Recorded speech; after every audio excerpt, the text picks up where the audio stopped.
Hi everyone, and welcome along to this is issue 45 of On Human-Nonhuman Relations Podcast. Now, although this is number 45, this is only the second one that I've filmed. I got a special guest today, Seb Alex, who's got a really interesting past before he got involved with vegan animal rights. He was into sustainable architecture and also worked for the United Nations High Commissioner for Refugees. So really kind of interesting stuff. He's a very interesting guy, as we'll now find out. So everyone, welcome along to only the second filmed edition of On Human-Nonhuman Relations Podcast. So you're very welcome along, and as you can probably see by now, I have a very, very special guest, Seb Alex, along with me, and we're gonna chew the vegan fat over a few issues. Are we allowed to say that? I don't know if you're allowed to say that or not, to be honest. So we thought we'd start off with a couple of COVID-19 issues. One of which kind of postponed your tour, but before that, I noticed you did a video about 6 or 7 days ago, and you were saying that there's now evidence that pigs are involved as intermediaries between the bats. Yeah. So can you give us an update on that and whether there's been anything in the meantime since then? And do we have an exclusive? Well, it's actually really interesting because while I was doing the research, because I'm doing a video based on something so important, I made sure that I read as many different sources as possible to make sure I'm understanding everything right and not providing false information to anyone. So it turns out that they had tested the animals at the wet market in Wuhan, and none of the animals were positive for COVID-19. But this also applies to the first ever person who was infected. The person had actually no ties with the wet market. Later on, there were people who did have ties, as in they worked there or they shopped there, but the first ever person didn't. And neither did the 1/3 of the first batch of people, let's say, that were infected in between November and December 2019. And this obviously started creating more questions, like if it's not coming from the market, where can it come from? So there were a bunch of scientists that were doing researches to see basically what can we say is a theory. Nothing is a fact for now. There's not a single evidence for it originating anywhere specific, but they checked all the animals that live in that area, and they basically realized, first of all, by doing an analysis of the virus, they realized that the virus needs a very high density population of a certain species of animals for it to evolve and with natural selection.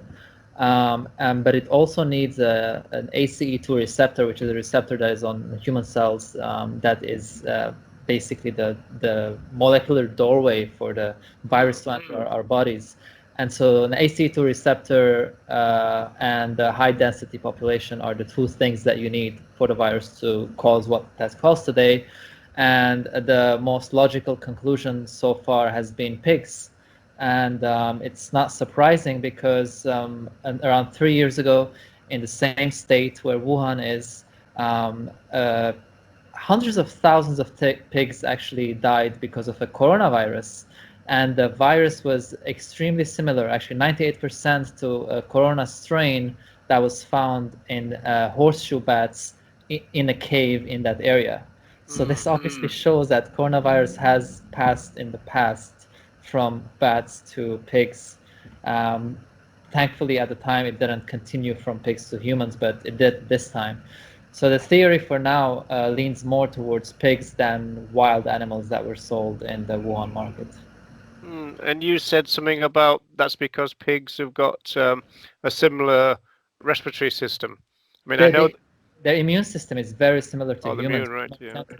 Because if the virus basically practiced on pigs and within natural selection of the high density farms of pigs, it can also function the same way against the human immune system because it's similar to the pig human system. It's so similar actually that COVID-19 vaccines are going to be first tested on pigs because we have the same, very similar immune systems. Yeah, it's interesting that because they did initially start testing with ferrets, I believe, because they thought they might be the closest other animals to that. But I know they do vivisection on pigs in relation to skin. Like the military used to do. They used to shoot them, because the wounds would be similar to humans. That kind of thing. One piece of news that came through today, funny enough, on the radio, which might be relevant to what you've just said, is that they're finding that people have got to be tested 3 times in order to be positive either way, because they've found that some doctors have gone back to work after getting the first negative test to be found subsequently that they're positive, and so it needs 3 tests now. So that's going to incredibly increase the cost for a start if everyone's got to be tested 3 times now. Yeah. So COVID is definitely having an effect, and it had a big effect on your life in relation to your college and school university tour. So it's now in a postponed situation, but you did a few, right? So can you tell us a little bit about all that? Yes, so this is the second time I do that. The first time was last year, and basically I gave talks in European schools and universities. Last year it was in Switzerland, Germany, Portugal, where else? Netherlands and Belgium. This year I started in the UK, spoke in a few universities in Newcastle, in Durham, in Surrey, and where else? In a school outside of Bristol as well, which was really interesting. So I finished them and then I continued to Belgium. And when I was in Belgium, I started receiving emails from the universities I was supposed to talk at, telling me that I think it's better to postpone for now. Some of them said we can do it online, but we still do prefer your presence in person because it's much more impactful and students engage much more in person than online. So for now, it's on hold and we'll see when we can continue again. I think the online thing sounds quite good, but I'm not quite sure if it works, to be honest. Now, the issue about getting into places is issues of access. So, there's been problems for people. So, if there's anybody who kind of wants to do this type of thing, what were the access issues for you, Seb? So the way I did it is I shared online that I'm going to be doing this, and if anybody wants to organize something at their university or school, they can get in touch with me. And the best way to go with it is if it's a university, they can either ask a philosophy teacher, which is what they did in Italy, for example, where I was supposed to speak at the University of Milan as a part of their philosophy course.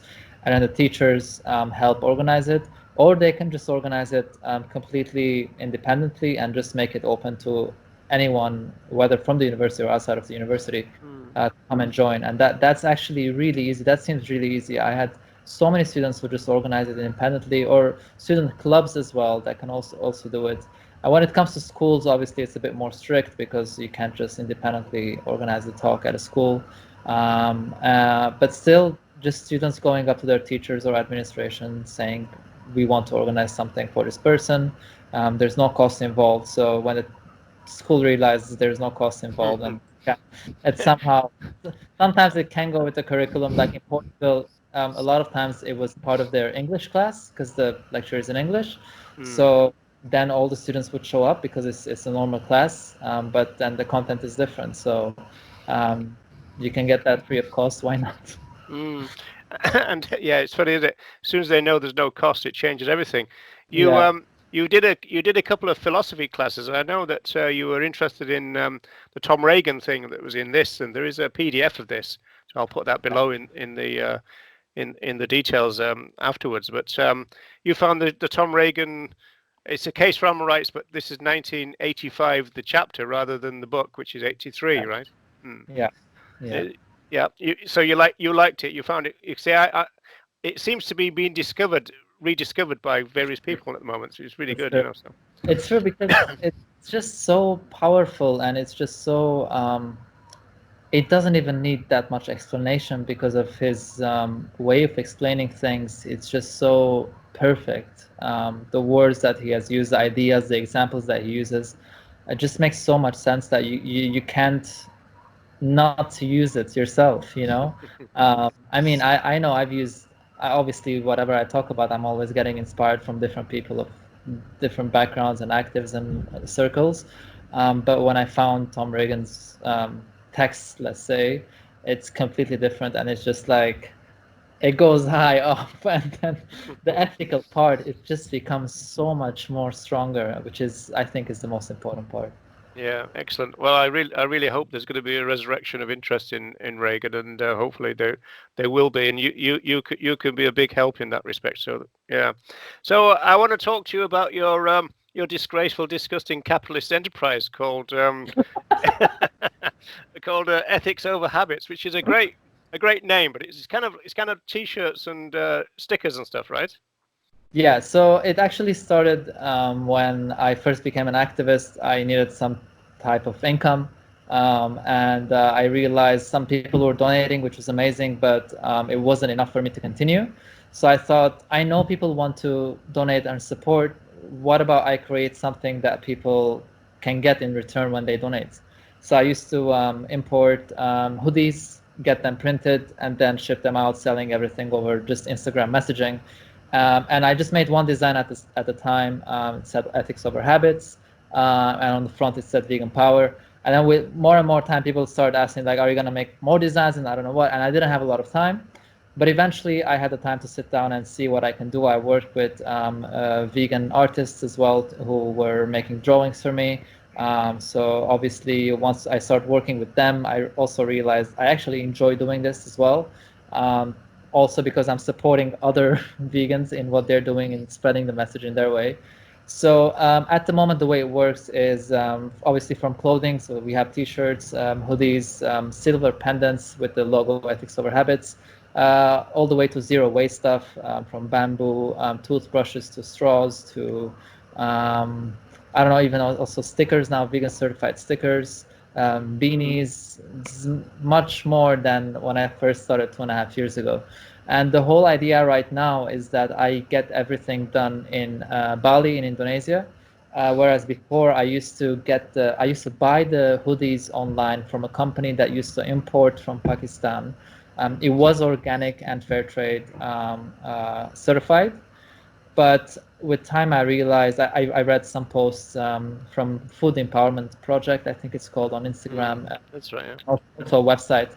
They raised awareness about injustice in the food system, basically. And there was this one study that showed that even when companies put that the chocolate they use is fair trade, it doesn't necessarily mean that it doesn't involve child slavery. No. So when I read that, I thought, well, how can I confirm that when I buy these hoodies, fair trade certified, they're not going to involve any type of like abuse or a mistreatment of exploitation of humans? So I started looking into it, and I thought, what better way than if I go to these places myself and I see the people who are making it, and I know who is the person working behind it, I know who is knitting every single t-shirt. It's much more different. Also, it would cut the carbon footprint much more, because instead of getting it shipped from Pakistan to the UK, where the company was based at the time that I was buying from, and the company would ship it to me to Barcelona so that I can get it printed and then ship it back out to the client. Now everything is made in Bali, in Indonesia, and then it's shipped directly from Bali to the client. So the carbon footprint drops massively as well. Still using organic and sustainable materials. The packaging is also recycled paper. If we use any plastic or anything that is not very sustainable, it's upcycled. So it's basically waste that is being reused. Nothing is being created, let's say, from scratch. And yeah, the people that make the t-shirts is a small workshop of 5 people. It's actually a woman-owned business in Bali. And they also get afterwards printed in a small family business, like in their backyard, literally. So it's really nice. Sounds good. So this is ethicsoverhabits.com, is that right? Yeah. Yeah. Okay. And I'll put the link down below as well. Actually, I look forward to seeing you modeling your beanie hats. That would be quite interesting, wouldn't it? They would have fit on. So yeah, no, that would be quite good. Yeah, actually, the point you make about fair trade is really. I remember fair trade back from the 1970s, and it kind of meant something in those days. Whereas now, I mean, even kind of Unilever have got a version of fair trade or something. And so it's kind of like something that you can't just take on face value now, as you didn't. You have to do some more research. You have to dig underneath it, because just fair trade on a label doesn't mean that much anymore. It's a real shame. Yeah, it's just I don't know, that even the way everything works with making clothing and things like that. I also stopped the way that I'm producing. I changed it to small batches, because, for example, from my batches last year, I still have like 3 T-shirts that are triple extra large or something like that I made at the time just in case people buy it. But these are things that are not gonna be bought that often. And now I just have them stacked there, and maybe they'll never get sold. And that's well, I need that I need that size now. You're getting bigger and bigger. Yeah. So now I just think, like, at any time I have 2 to 3 pieces per size, and if I get any order that needs more, the person who makes the T-shirts, they need the minimum order quantity is just 12 pieces. So it's and that's really good as well. It's really funny, actually, because we did these T-shirts for VegFest in Dublin, and all the 1 year, all the large ones just went, and and then the following year, all the small ones. It's almost like these cycles, which are kind of really, So, do you find that every year there's a big demand for a different size? I can't say, because I haven't done this for a long time yet. I mean, I did in the beginning, but it was only a few months, because I also can't do it the whole time since I'm traveling as well. And now I just relaunched it, let's say, in end of January. So I can't really say, but from my experience, we don't really get that many medium, for example. We just either get small or large. Oh, okay, that's interesting. Medium is just, for some reason, not that often sold. Yeah. We also the ones that we got, the some of them were called lady fit, which we absolutely hated that phrase. Lady fit of all things. These are the tapered ones. I'll leave if you're it a man, you can't wear that. No, you're not allowed to have a waist. So I don't know what it is, but anyway, changing tack. So we both done articles, well, probably videos really, about the issue of talking to family members, and this is an issue that keeps coming up over and over and over again in the vegan movement, because a lot of kind of vegan newbies, as it were, get quite distressed, and they're kind of traumatized by this. So do you want to say a few things about that, because it's a big issue in the movement, and especially for younger members, if you like? Yeah. So it's definitely a question that I also get a lot. Like on Instagram, people send me messages like, I want to go vegan, my parents aren't letting me, or how do I convince my parents or my family members to go vegan? And unfortunately, there's literally no one way to deal with this. I only have some advice based on my experience, and what I've read from other people's experience. And basically, it all comes down to keeping in mind how the family structure functions, and how the moment you share with your parents, for example, or your caretakers, that you're gonna go vegan, especially because of ethical reasons, you're kind of making them think that they didn't do a good job by raising you non-vegan. And that can trigger a clash very easily, because nobody wants to be a bad parent. So that's one issue. But I think one of the best ways to deal with it is to kind of introduce to them straight away, before you decide even to fully go vegan. Once you're considering it, start having the open conversations with them. Start telling them, oh, by the way, like I just read this about a documentary, do you want to watch it together? And slowly, if you get the same information you're getting, I think that could prepare them also mentally to the idea of you going vegan. Now, another, I think, issue that a lot of people get is that their parents think it's going to be extra work or extra cost. So if you are taking this seriously, then maybe you should jump in and do some extra work in the house. Start cooking as well. Show them that this is not going to affect their life in any way. Start doing the groceries as well. Help them out as much as you can, because the more they realize, all right, this is just going to change what you're eating, it's not going to change how they're spending money, it's not going to change how much more time they're spending in the kitchen, then it's just going to be easier.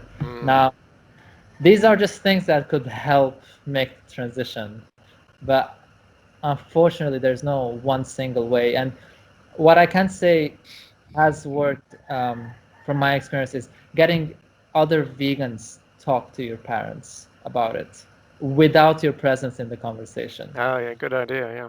Yeah. Yeah, because one point I always make, a kind of sociological point, which is that in terms of the kind of generational transmission of ethics, it's usually the elders teach the younger people. In the vegan situation, it's often reverse of that, and that kind of can rankle in a family setting because you've got all the family baggage, but also the elders don't necessarily want to hear moral lessons from the younger members, and elder siblings can be just as bad as parents in that respect. Kind of, I'm not, you young whippersnapper type of thing, telling me what to do. It kind of doesn't go down well, So there's a lot of kind of family things to negotiate, and as you said, if you can get somebody else, because they'll often hear the same words much more openly, exactly the same words, the same arguments, but from somebody else, rather than you as a family member. And that makes it much easier. Yeah, it's really interesting. I mean, that's the real kind of social psychology there, but it seems to be true, that there is a kind of resistance to it. And I think the idea of kind of helping out and making sure that people, because we're very conservative about food. That's one of the things about human beings. We're really conservative about it. So any change in that direction is kind of scary. And I think the new vegan or the the pre-vegan whatever can help by doing those things you said. Kind of helping out and getting involved and that kind of stuff. Yeah. Right.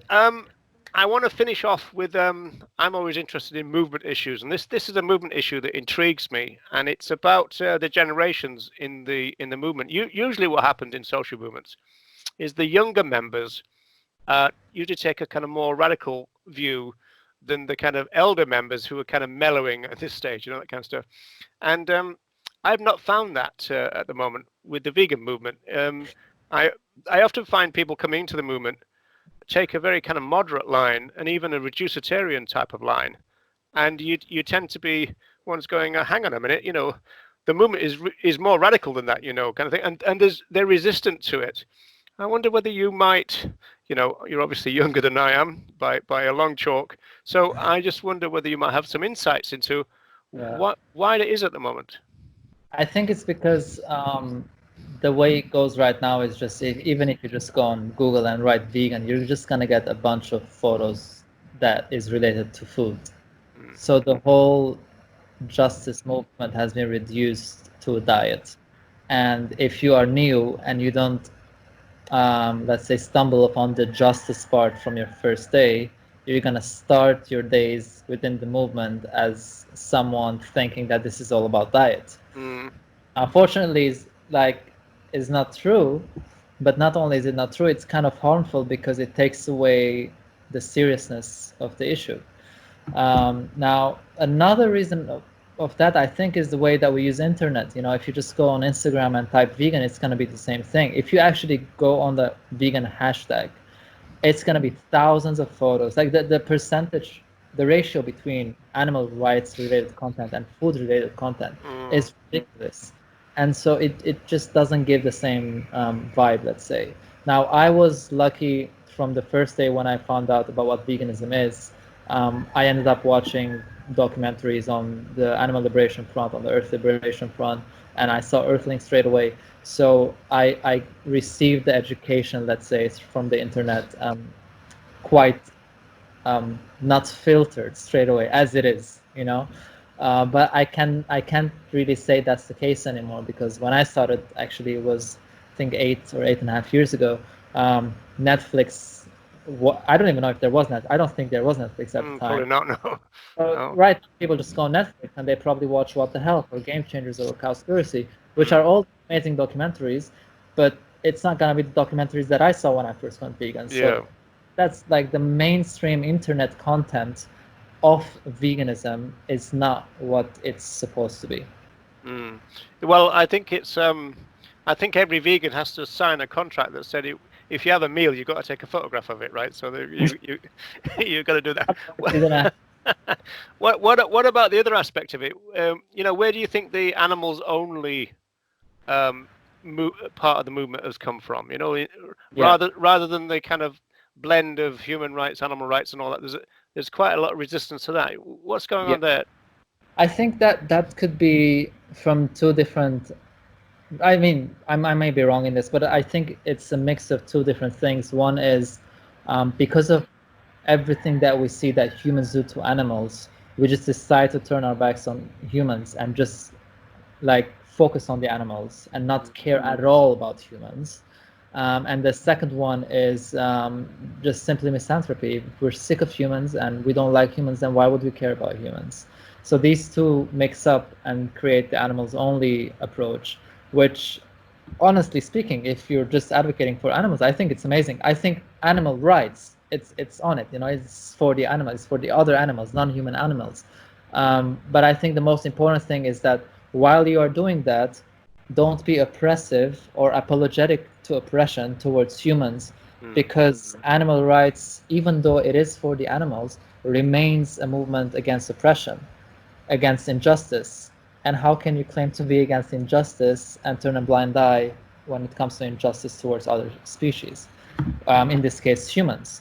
So I think even though it's there, it's completely fine, but it shouldn't be it shouldn't be a green light for us to ignore human oppression or to be apologetic towards human oppressive behaviors, let's say.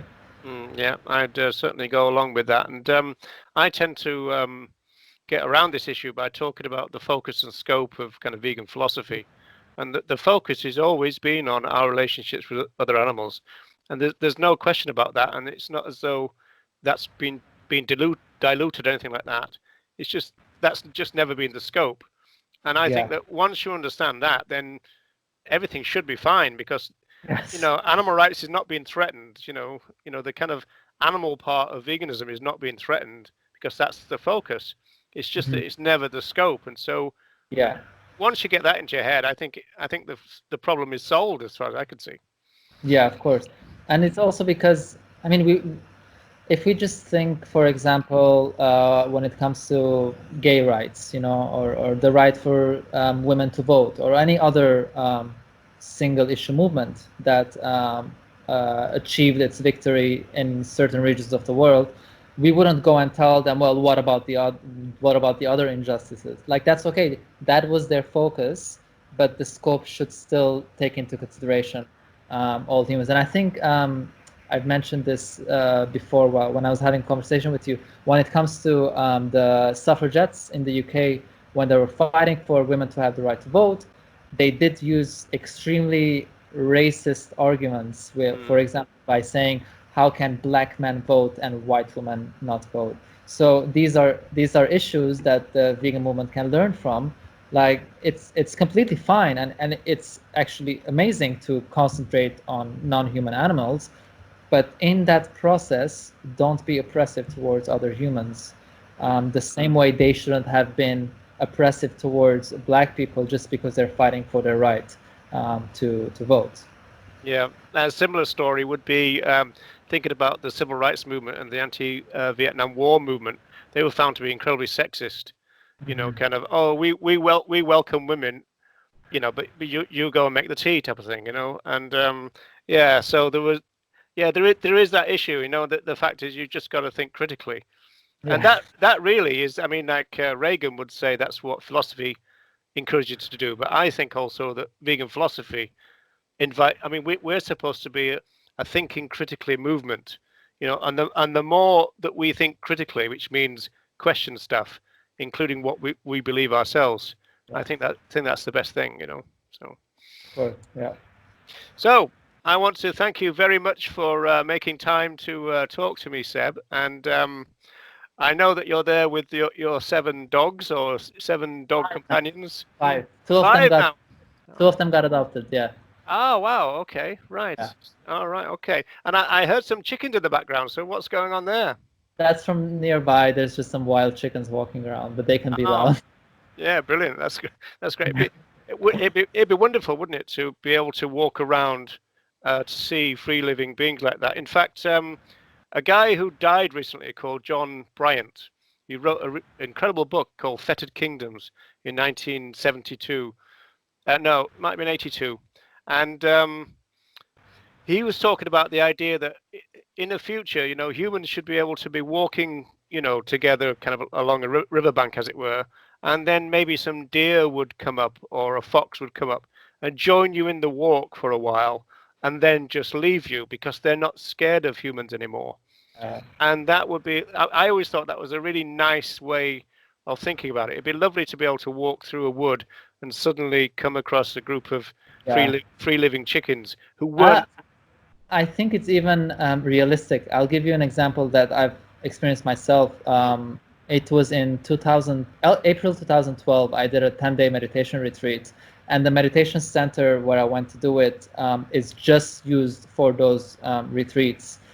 So on the outside of the center, where you can just like in the garden sit down and eat, the birds of that area are not afraid of the people that are usually in the center, so they can literally come and fly and sit down like on the table or eat from your plate, and then they just because they trust the humans in that area. So I think that's quite a realistic idea that maybe in the future we can have that.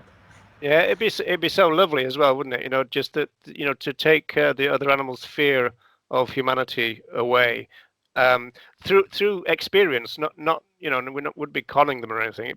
That'd be brilliant. I mean, that would be a lovely vision of the future, I think. But there you go. Okay. Right. So thanks a lot for joining me, and you take care and enjoy the rest of the lockdown. I think that's a ridiculous thing to say, but I thought I'd say it anyway. And I'll see you soon. So take care. Thanks for having me. Thank you.